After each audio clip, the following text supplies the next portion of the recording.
नमस्कार, मी निरंजन. आज पेपरला एक बातमी आहे की तो नागपूरचा गुरांचा डॉक्टर RSSचा मोहन भागवत 6 तारखेला जेनझी बरोबर संवाद करणार. आता हा काय जेनझी बरोबर संवाद करणार मला तर माहित नाही, पण नेमकं आदल्या दिवशी संघाचेच एक काहीतरी कार्यवाह का सरकार्यवाह वगैरे असं काहीतरी आहे, अतुल लिमये, त्यांनी एक भाषण केलं. आपल्याला जर विकसित देश बनायचा असेल, जसं भरतजींनी त्यांच्या भाषणामध्ये सांगितलं की विकसित देश बनायचा असेल तर या युवा शक्तीचं एक मोठं योगदान आपल्याला पाहिजे. पण ही युवा शक्ती कशी पाहिजे, कुठले संस्कार पाहिजे, कुठली स्वप्न पाहिजे, कुठली गीतं पाहिजे त्यांच्या ओठी, हे मात्र नीट काळजीपूर्वक आपण ठरवलं पाहिजे. आणि त्याच्यासाठी जे काही आपल्याला, म्हणजे हे आंदोलन फक्त पॉलिटिकल या दृष्टीने बघू नका, केवळ अँटी बीजेपी या अँगलनी हे बघू नका. हे आंदोलन अगेन्स्ट द कॉन्स्टिट्यूशन, संविधानाच्या विरोधातलं एक हत्यार म्हणून उपयोग केलेलं आंदोलन आहे. या अर्थाने बघा, अगेन्स्ट द नेशन, भारत विरोधातलं एक आंदोलन या अर्थाने उभं केलेलं आंदोलन आहे. या अर्थाने या शक्तीकडे आपण नीटपणे बघितलं पाहिजे. आणि त्यांनी असं भाषण केलं की देशाच्या विकासामध्ये, प्रगतीमध्ये या तरुणांचं योगदान असायला हवं आणि ते कसं असायला हवं, त्यांच्यावर संस्कार काय असायला हवेत, त्यांच्या तोंडामध्ये गाणी कुठली असायला पाहिजेत वगैरे वगैरे. म्हणजे काय काय संघाला सेन्सॉर करायचं आहे की या मुलांच्या तोंडात गाणी कुठली असावीत, यांच्यावरती संस्कार कोणते असावेत, म्हणजे संस्कार मुलांवरती कोणते करायचे हे आता संघाने ठरवायचं का? RSS वाल्यांनी, ज्यांनी या देशामध्ये 52-54 वर्ष या देशाचा राष्ट्रध्वज स्वतःच्या कार्यालयावर फडकावला नाही. 2004 पर्यंत RSSनी त्यांच्या एकाही कार्यालयावरती संपूर्ण देशामध्ये एकदाही तिरंगा फडकवला नाही. या RSSचा त्यावेळचा पप्पू गोळवलकर असं लिहून गेला ऑर्गनायझर मध्ये की तिरंगा हा भारताचा राष्ट्रध्वज म्हणून आम्ही मान्यच करत नाही. 3 रंग एकत्र येणं हेच अशुभ आहे, त्यामुळे हा अशुभ ध्वज आम्ही आमचा राष्ट्रध्वज मानणार नाही.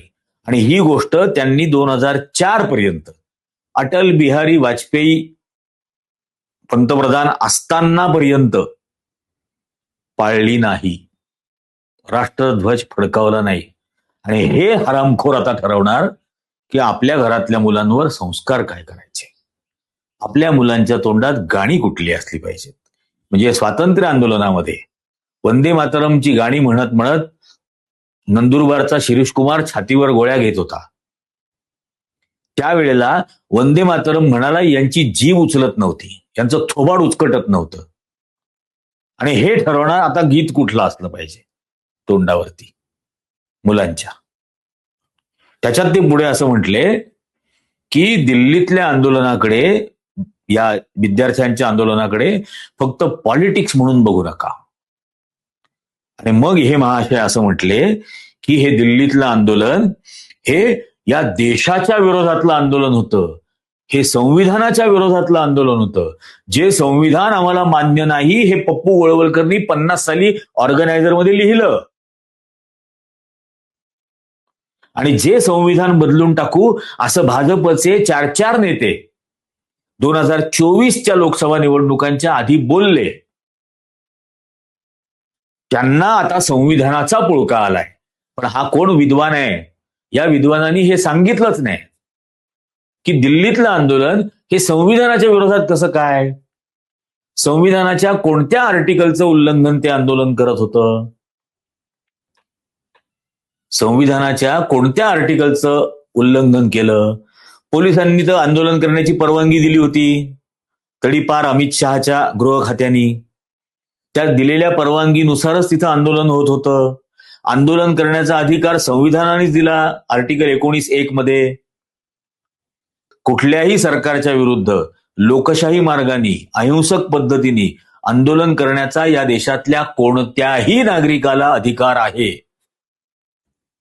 त्यामुळे आर्टिकल 19(1) कॉन्स्टिट्यूशनचं याप्रमाणेच ते तिथं आंदोलन करत होते. त्या आंदोलनाची परवानगी याच सरकारच्या तडीपार राहिलेल्या गृहमंत्री अमित शहानी दिली होती. मग हे संविधानाच्या विरोधात कसं काय? धर्मेंद्र प्रधानाचा राजीनामा हे विद्यार्थी मागत होते. आता राजीनामा मागणं हे संविधानाच्या विरोधात आहे का? मग आजपर्यंत भारतीय जनता पक्षाने वेळोवेळी अविश्वास प्रस्ताव आणले, राजीनाम्यांच्या मागण्या केल्या. ते राजनाथ सिंग आणि तो रविशंकर प्रसाद तर इस्तिफा देना चाहिए असं करून बोलायचे.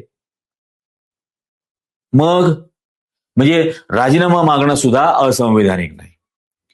हे देशविरोधी कसं काय? धर्मेंद्र प्रधानांना काढून पाकिस्तानच्या कुठल्या माणसाला शिक्षण मंत्री करा असं ते म्हटले होते का? किंवा RSS आणि भाजप ज्यांच्याकडे चीनमध्ये शिष्टमंडळ पाठवतं कम्युनिस्ट पार्टीकडे, त्या चीनच्या कम्युनिस्ट पार्टीपैकी कोणाला शिक्षण मंत्री करा असं म्हणत होते का? मग हे देशविरोधी कसं काय? याचंही त्यांनी काही सांगितलं नाही. कारण ही पद्धत आहे RSS मधली की कुठलंही आंदोलन झालं की ते बदनाम करायचं, आणि ते बदनाम करत असताना असं मोघम बोलायचं, हे देशविरोधी आहे, हे संविधान विरोधी आहे. बर, हे देशविरोधी आहे आणि हे संविधान विरोधी आहे, तर मग देशद्रोही विद्यार्थ्यांशी तुमचा माजी अध्यक्ष JP नड्डा कशाला चर्चा करत होता? या देशद्रोही विद्यार्थ्यांच्या आंदोलनासाठी तुम्ही धर्मेंद्र प्रधानचा राजीनामा का घेतला? ते 56 इंची नॉन बायोलॉजिकल नरेंद्र मोदीचं सरकार या विद्यार्थी देशद्रोह्यांच्या समोर का झुकलं? या देशद्रोह्यांना माफ केलं का नरेंद्र मोदींनी ती रील बनवून? नागपुड्यातले केस दाखवत हा नॉन बायोलॉजिकल प्राणी जे रील करत होता या देशद्रोह्यांना फ्रेंड्स असं म्हणत होता का? आणि आता हा गुरांचा डॉक्टर नागपूरचा हा देशद्रोह्यांशी संवाद साधणार आहे जेन झी बरोबर? अरे काय बोलताय? काही शरम लाज काहीतरी शिल्लक आहे की नाही? लोक मला सांगतात संघानी महात्मा गांधी त्यांना प्रातस्मरणीय आहेत. राष्ट्रीय स्वयंसेवक संघाचं गांधींच्या मृत्यूवर प्रेम आहे, गांधींच्या आयुष्यावर नाही. हे लक्षात ठेवा. संघाची सर्वात मोठं दुखणं हे आहे की गेली 12-15 वर्ष मोदीचं सरकार आल्यापासून आणि सरकार येण्याच्या 2-3 वर्ष आधीपासून आणि RSS तर गेली 100 वर्ष या देशामध्ये जो जाती जाती धर्माधर्मामध्ये द्वेष आणि विष पसरवत आहे द्वेषाचं, त्याचा या जेनझीवर काहीच परिणाम कसा काय नाही. 2014 साली नॉन बायोलॉजिकल प्राणी देशाचा पंतप्रधान व्हायच्या वेळेला ही मुलं 4 वर्षाची होती, 4 किंवा 5-6 वर्षाची असतील, पण समज नव्हती आलेली. 5-6 वर्षाच्या पोराला काय समज असते? आणि मग त्यांना समज येण्यापासून आतापर्यंतचा सर्व काळ याच RSS भाजपच्या IT सेलच्या प्रभावाच्या वर्षांमध्ये झाला, गेल्या 13 वर्षात. आणि इतकं होऊन सुद्धा या मुलांमध्ये द्वेष का नाही? ही सर्वात मोठी अडचण, आणि तीच त्यांच्या भाषणात लिमयेंच्या समजून येत होती. म्हणून ते त्याला देशद्रोही म्हणत होते.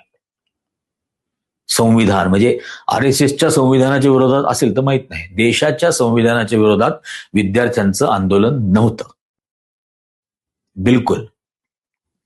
आता भागवतांची ज्या वेळेला हे आलं की भागवत 6 तारखेला विद्यार्थ्यांची जेन झीशी संवाद करणार, तेव्हा अभिजित दिपकेंनी पण त्याचं स्वागत केलं की वा वा, भागवत जर बोलणार असतील तर चांगली गोष्ट आहे. पण मग हे सगळं चालत असताना या भारतीय जनता पक्ष आणि RSSच्या संस्कृतीला मानणारी जी जेनझी आहे ती काय करते आहे? ती कशी संस्कारी वागते बघायचंय? हे बघा, मुंबई तकची एक अत्यंत धाडसी पत्रकार अनुजा धाकरस, ही अनुजा धाकरस आणि तिचे सहकारी दोघ जण, अभिजित कारंडे माझ्या मते आणि साहिल जोशी, हे दोघ जणांनी, या तिघा जणांनी दीपिकेची मुलाखत घेतली. आता दीपिकेची मुलाखत घेतली म्हणून त्याच याच्या ट्विटवरती काय लिहिलंय, ज्यांनी तो फोटो पोस्ट केलेला आहे त्यात त्यांनी वरती काय लिहिलंय, तिच्याबद्दल अतिशय वाईट पद्धतीने आणि दीपिकेचं स्पेलिंग बदलून डिकपे असं करून एक अत्यंत अश्लील कॉमेंट अनुजा धाकरस सारख्या एका अत्यंत सुलझी हुई पत्रकार, असं ज्याला म्हणता येईल, हिच्या बाबतीमध्ये त्यांनी कॉमेंट केली. हा कोण आहे कॉमेंट करणारा? काय नवनाथ काहीतरी त्याचं नाव आहे, तेही बघा हा कोण आहे. आता हा जो कोण आहे नवनाथ पाटील, हा रामराज्य हवे असा हा पोस्ट करतो. रामाचा फोटो, तिथं स्वतःचा फोटो नवनाथ पाटलाचा, आणि खाली त्याची पोस्ट काय बघा, दीनदयाल उपाध्याय फाउंडेशनचा अध्यक्ष हा एक अत्यंत अश्लील अशी घाणेरडी पोस्ट एका अत्यंत सन्माननीय अशा महिला पत्रकाराबद्दल करतो. हे अतुल लिमयेंना आवडणाऱ्या, अतुल लिमयेंच्या विचारसरणीचं अनुकरण करणाऱ्या, दीनदयाल उपाध्याय फाउंडेशनचा अध्यक्ष असलेल्या नवनाथ पाटीलचं कुठले संस्कार रिप्रेझेंट करतो? त्याच्यानंतर तिकडे युपीला कावड यात्रा चालू आहे आणि या सगळ्या कावड यात्रांना भारतीय जनता पक्ष, बजरंग दल, विश्व हिंदू परिषद हे कसा सपोर्ट करत असतात हे सगळ्यांना माहिती आहे. दिल्लीमध्ये सगळ्यांनी व्हिडिओ बघितले की पोलिसच दगड मारत होते. दगडांनी भरलेला ट्रक जो 2 दिवस आधी पोलिसांनीच जप्त केला होता, तोच ट्रक पोलीस स्टेशनमधून दगडांनी भरून तिथं जंतर मंतरवर आणला आणि पोलीसच दगड मारत होते. हेही दृश्य सगळ्यांनी व्हिडिओत पाहिली सगळीकडे. आता हे कावड यात्रा करणारे जे भक्त संप्रदाय आहे, याच संघाच्या उन्मत्त झालेल्या विचारसरणीचा तो पोलिसांना कसा मारत होता बघा.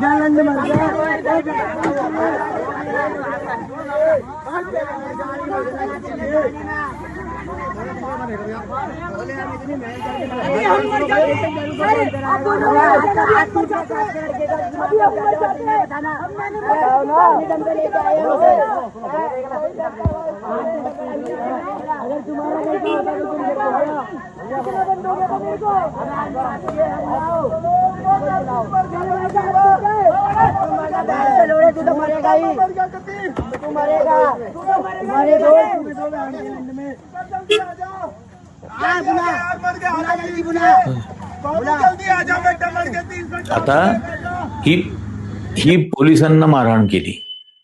काही पोलीस बघत होते. गेल्याही वर्षी या कावडियांनी कसा उच्छाद मांडला होता हेही सगळ्यांनी पाहिलं. म्हणजे रस्त्यावरती फळ विक्रेते करणाऱ्यांना नाव विचारत होते आणि नाव विचारून मारहाण करत होते. आता यांनी एक ट्रक अडवला आणि त्या ट्रक ड्रायव्हरला मारलं. त्याच्या बाजूला एक प्रायव्हेट गाडी रस्त्यावरती लागलेली, ती गाडी कशी फोडून टाकली आणि ती गाडी फोडत असताना एक पोलीस तिथं उभा राहून पाहतोय बघा.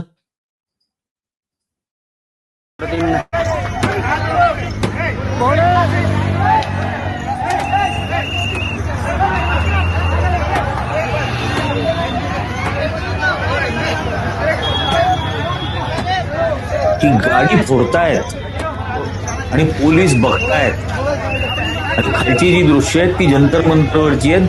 पोलीस आंदोलन, शांततापूर्ण आंदोलन करणाऱ्या विद्यार्थ्यांना सोडून काढतात. आणि दुसऱ्या बाजूला म्हणजे खालती जो व्हिडिओ होता त्याच्यामध्ये जंतर मंतरवरती सीआरपीएफची लोक आणि पोलीस या शांततापूर्ण आंदोलन करणाऱ्या पोलिसांनी परवानगी दिलेल्या आंदोलनामध्ये कसा लाठीचार्ज करतायत. आणि वरती आपण जे पाहिलं, एका ट्रक चालकाला ट्रकमधून ओढून काढलं आणि त्याला मारतायत. एक प्रायव्हेट गाडी पोलिसाच्या समोर फोडून टाकतायत. का? कारण ही आरएसएसची संस्कारित जेनझी आहे म्हणून. याच कावड यात्रेमध्ये या हिंदुत्ववादाला, हिंदुत्व हे इथेनॉल सारखं आहे, हे हिंदुत्व मानणाऱ्या याच कावड यात्रेमधल्या मुली या किती संस्कारी पद्धतीने आहेत बघा.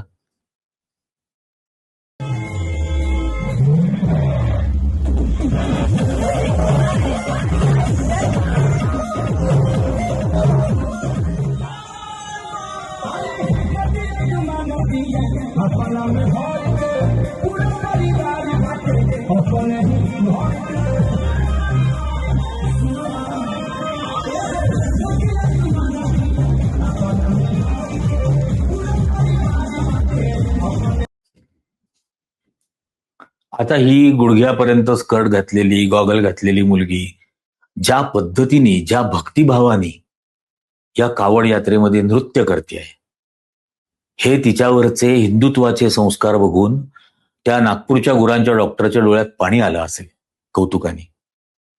किंवा हे बघितल्यानंतर लिमयेंच्या पण डोळ्यात कदाचित पाणी येईल की वाह, काय संस्कार आहेत या मुलींवर केलेले.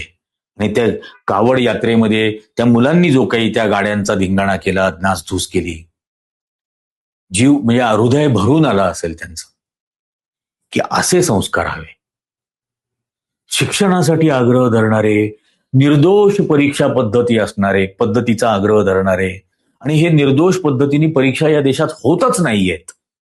ही गेली 10-12 वर्ष बघितल्यानंतर शिक्षण मंत्र्याचा राजीनामा मागणारी मुलं ही देशद्रोही, ही संविधान विरोधी, हे कुसंस्कारित, आणि हे या गॉगल घालून नाचणाऱ्या मुली यांच्यावरती खरे हिंदुत्वाचे संस्कार, असंच लिमयेंना वाटलं असेल हे बघितल्यानंतर. आणखीन एक तर युपी मध्येच लोकासांगे ब्रह्मज्ञान स्वतः कोरडे पाषाण. म्हणजे योगी आदित्यनाथ रस्ते मोकळे राहणं, रस्ते स्वच्छ राहणं, रस्ते सामान्य नागरिकांसाठी आहेत, त्या अडवलेले आम्हाला चालणार नाहीत वगैरे भाषण करतायत.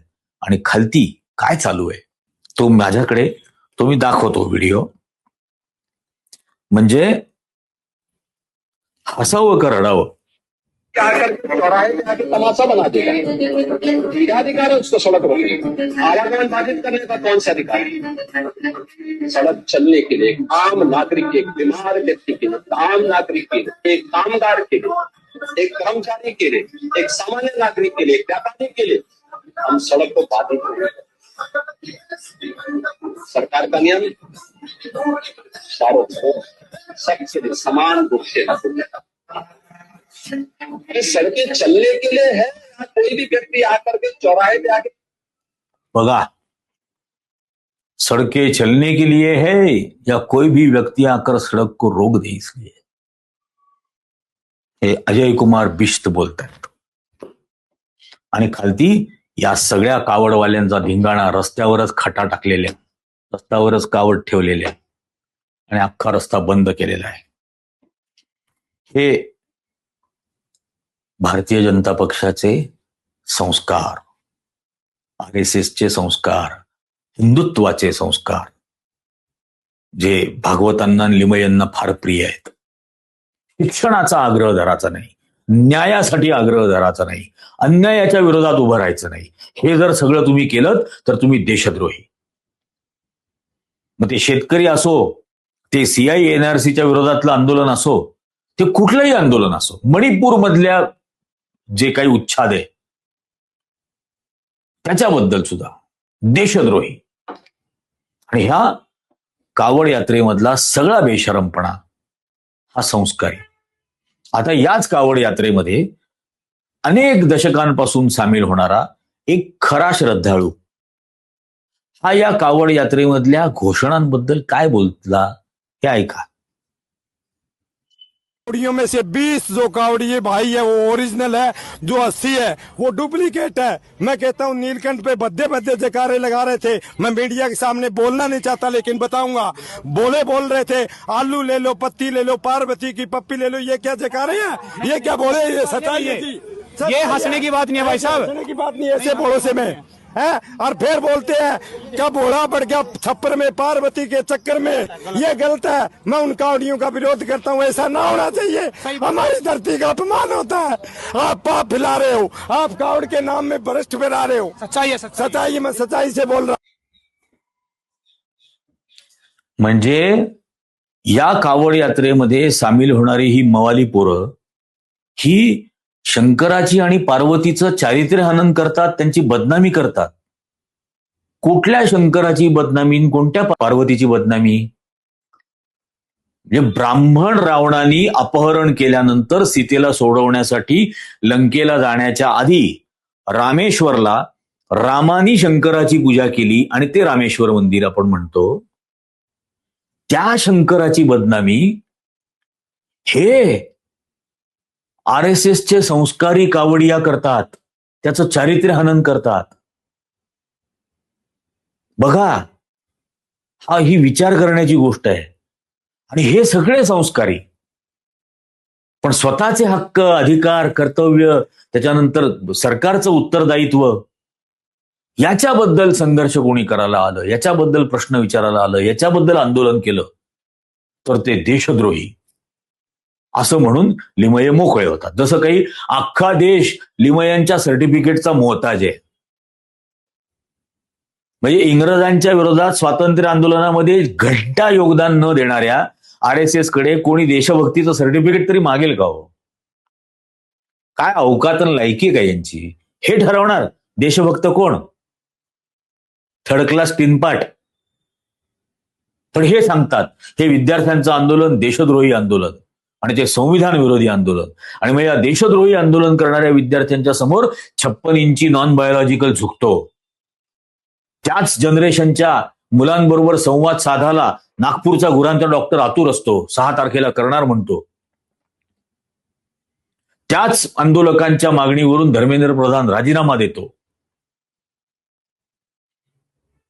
त्यामुळे यांनी या भ्रमात राहू नये की या देशातल्या मुलांवर संस्कार कुठले करायचे हे आम्ही पालक ठरवू.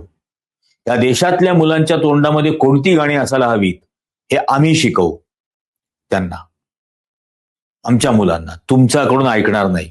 तुम्ही सांगाल ते अजिबात करणार नाही. आत्ता कुठे राष्ट्रध्वज 15 ऑगस्ट 26 जानेवारीला मुख्यालयावरती लावायला सुरुवात केलेली आहे. अजूनही RSSच्या एकाही शाखेवर, एकाही प्रभात शाखेवरती भारताचा तिरंगा फडकवला जात नाही. आणि तो फडकवत नाही तोपर्यंत या नालायकांनी आम्हाला सांगूच नाही की देशभक्त कोण आणि देशद्रोही कोण. हे लक्षात ठेवावं. या सगळ्या तुतोंडी निर्लज्जपणाबद्दल तुम्हाला काय वाटतं हे कॉमेंट करून सांगा. हा व्हिडिओ जास्तीत जास्त जणांनी लाईक करा, जास्तीत जास्त जणांनी तो हाईप करा, याची लिंक जास्तीत जास्त लोकांना शेअर करा आणि सर्वांना चॅनल सबस्क्राईब करायला सांगा. तुमचा पाठिंबा आहे तोपर्यंत आम्ही सैतानाला शर्मिंदा करत राहू. सत्य सांगू आणि सैतानाला शर्मिंदा करू. आत्ताच्या भागात इतकंच. धन्यवाद.